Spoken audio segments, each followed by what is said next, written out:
Hey guys. Yes, as Lauren has said, my name is Rina, and I did a course called Great Leaders Grow, which means we gathered together with a few people, and we wanted to learn about the growth of people by actually observing nature and seeing how things grow in nature. How do plants grow, and what can we learn from that, and what's God teaching about that? And so we were giving wood, and we had to build our own little gardening boxes. You can see them outside the warehouse. And then we got some dirt and seeds, and that was it. And we had to start from there. And we were not allowed to help each other, and just had to see, okay, how can we make little plants out of those seeds? And so my team was the only team who had different seeds. All the other three teams had the same kind of plants. And my team had lobelia and calendulas. I said it in the English way. In German, it's pronounced differently. And so we had, first of all, they were tiny seeds. And second of all, the plants, when they grow, are a lot smaller than from all the other teams. And so we planted the seeds in, and the lobelia didn't quite do anything for quite a while.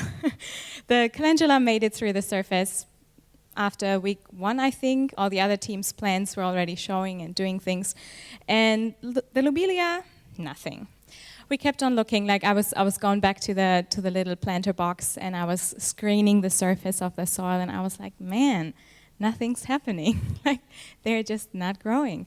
And then after, I think, 11 or 12 days, I went back to our little pot where we put them in, and I could see on the whole surface that those tiny little plants, like the seedlings, made it through the surface. And I was surprised. And I was like, why am I surprised that I see those seedlings? I shouldn't be surprised. That's what should happen. But I was surprised.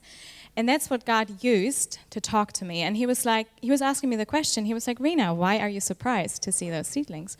And I was like, I don't know.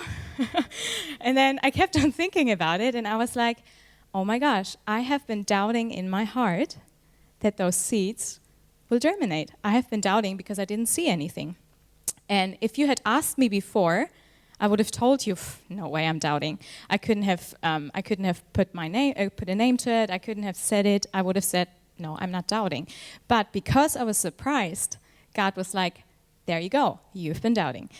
And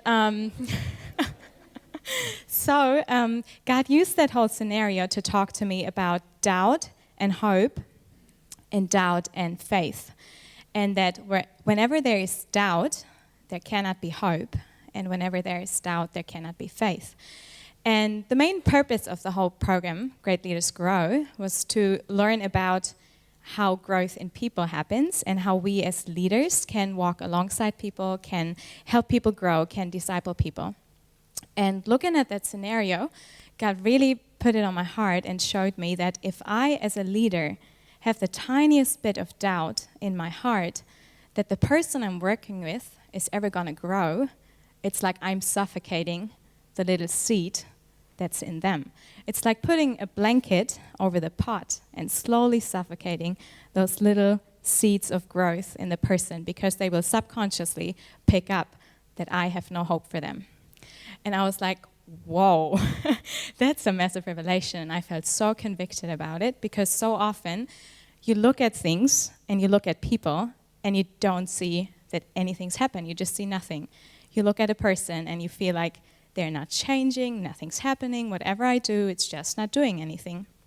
But if I'm harboring that little tiny seed of doubt in my heart, then I don't give them a chance to grow. I hinder their growth. And so that was the first thing that God was really teaching me about. And then the second thing is doubt and belief, or doubt and faith. If I have doubt in my heart, then faith is not possible at the same time.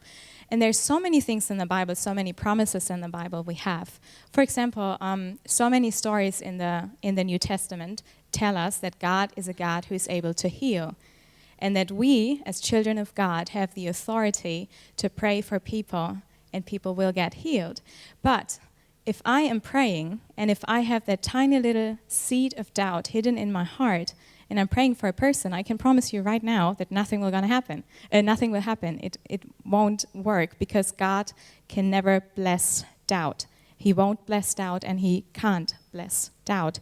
So it's just those things where so often we are not aware that those little tiny seeds of doubt are in our hearts. We have no clue that they are there. We can't even put a name to it.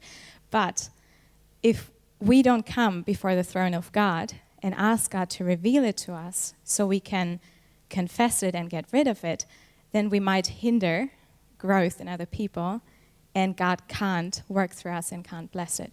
So, yeah, that's just a tiny little bit of what I've been learning. Thanks.